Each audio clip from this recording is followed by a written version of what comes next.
ಎಲ್ಲ ಆತ್ಮೀಯ ಬಂಧುಗಳಿಗೆ ಶರಣಾರ್ಥಿಗಳು. ಈಗ ತಾನೇ ನಾನು ಆಸ್ಪತ್ರೆಯಿಂದ ಬಂದೆ.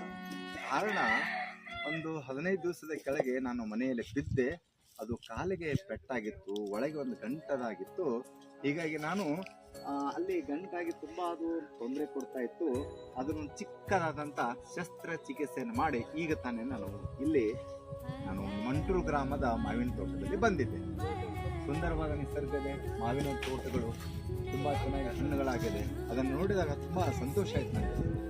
ಒಂದು ಮಾತು ನೆನಪಿಗೆ ಬಂತು ನನಗೆ, ಮನೆ ಸುಟ್ಟರೆ ವಿಮಾ ತೆಗೆದುಕೊಳ್ಳಬಹುದು, ಮನಸ್ಸು ಸುಟ್ಟರೆ ಏನು ಮಾಡೋಣ? ಮಳೆ ಬಂದರೆ ಛತ್ರಿ ಹಿಡಿಬಹುದು, ಕಣ್ಣಂಚಿನಿಂದ ನೀರು ಬಂದರೆ ಏನು ಮಾಡೋಣ?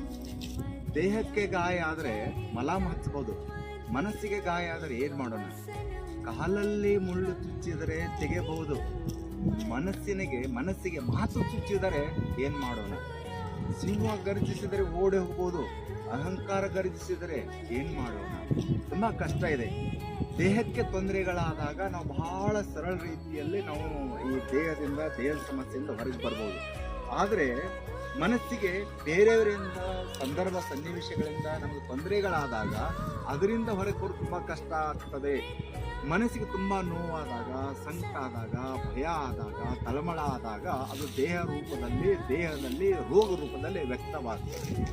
ಸಂದರ್ಭ ಸನ್ನಿವೇಶಗಳು ಹೇಗೆ ಬರ್ತದೆ, ನಮ್ಮ ಮನಸ್ಸು ಅತ್ಯಂತ ಭಯಕ್ಕೆ, ಕೋಪಕ್ಕೆ ಒಳಗಾಗ್ತದೆ. ಯಾರಾದರೂ ಬೇರೆಯವರ ಚುಚ್ಚು ಮಾತಿನಿಂದ, ನೋವಿನ ಮಾತುಗಳಿಂದ ನಮ್ಮ ಮನಸ್ಸು ನೊಂದುಕೊಂಡು ಹೋಗ್ತದೆ.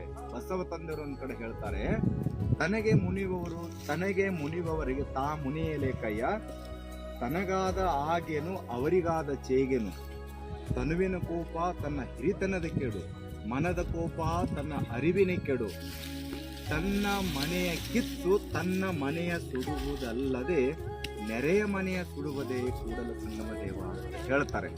ಅದಕ್ಕೆ ಯಾವಾಗಲೂ ನಮ್ಮ ದೇಹವನ್ನ, ಮನಸ್ಸನ್ನ ಸಮಸ್ಥಿತಿಟ್ಕೊಳ್ಳಿಕ್ಕೆ ಪ್ರಯತ್ನ ಮಾಡಬೇಕು.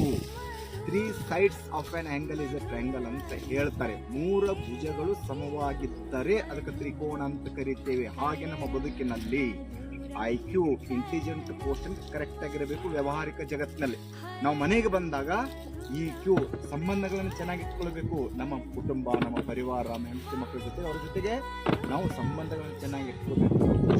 ಜೊತೆಗೆ ನಮ್ಮ ಆಧ್ಯಾತ್ಮಿಕ ಆನಂದವನ್ನು ಅನುಭವಿಸಬೇಕು. Physical health, mental piece, spiritual enlightenment ನಾವು ಬೆಳೆಸಿಕೊಳ್ಳಬೇಕು. ಜೊತೆಗೆ ನಮ್ಮ ಬದುಕಿನಲ್ಲಿ ಹಲವಾರು ಕಠಿಣ ಸಂದರ್ಭಗಳು, ಪರಿಸ್ಥಿತಿಗಳು ಬರ್ತದೆ. ಅದಕ್ಕೆ ಅಡ್ವರ್ಸಿಟಿ ಕೋಶಂಟ್ ಅಂತ ಕರಿತೇವೆ.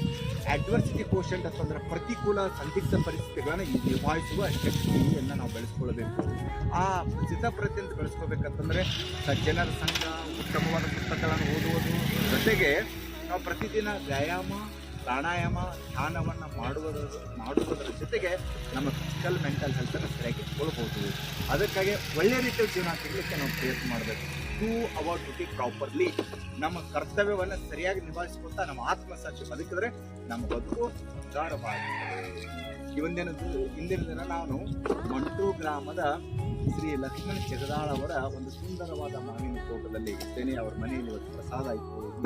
ಸುಂದರ ತೋಟದಲ್ಲಿ ಇವತ್ತು ನಮಗೆ ಒಂದು ಚಿಂತನೆ ಬೆಳೀತು. ಮತ್ತೊಂದು ನುಡಿ ಚೆನ್ನದೊಂದಿಗೆ ಭೇಟಿಯಾಗೋಣ. ಎಲ್ಲರಿಗೂ ಶರಣ. ನಾನು ಮಂಟೂರು ಗ್ರಾಮದ ಮಾವಿನ ತೋಟದಲ್ಲಿದ್ದೇನೆ. ಈ ಮಾವಿನ ತೋಟ ಪ್ರಗತಿಪರ ರೈತರು, ಆದರ್ಶ ಶರಣರು ಆಗಿರುವಂಥ ಶ್ರೀಯುತ ಲಕ್ಷ್ಮಣ ಜಗದಾಳವರಿದ್ದಾರೆ. ಅವರಿಗೆ ತುಂಬ ಹೃದಯದ ಶರಣಾರ್ಥಿಗಳು. ಇವರು ತುಂಬ ಒಳ್ಳೆಯವರು. ಅವ್ರ ಮನೆಯಲ್ಲಿ ಇವತ್ತು ನನಗೆ ಪ್ರಸಾದ ಆಯಿತು. ಬಹಳ ಸುಂದರವಾದಂಥ ವಾತಾವರಣ ನಿರ್ಮಾಣ ಇದೆ. ಬಹಳ ಆದರ್ಶ ಜೀವಿಗಳು, ಶರಣ ಜೀವಿಗಳು. ಇವರಿಗೆ ಎಲ್ಲ ರೀತಿಯಿಂದ ಒಳ್ಳೆಯದಾಗಲಿ. ಶರಣು.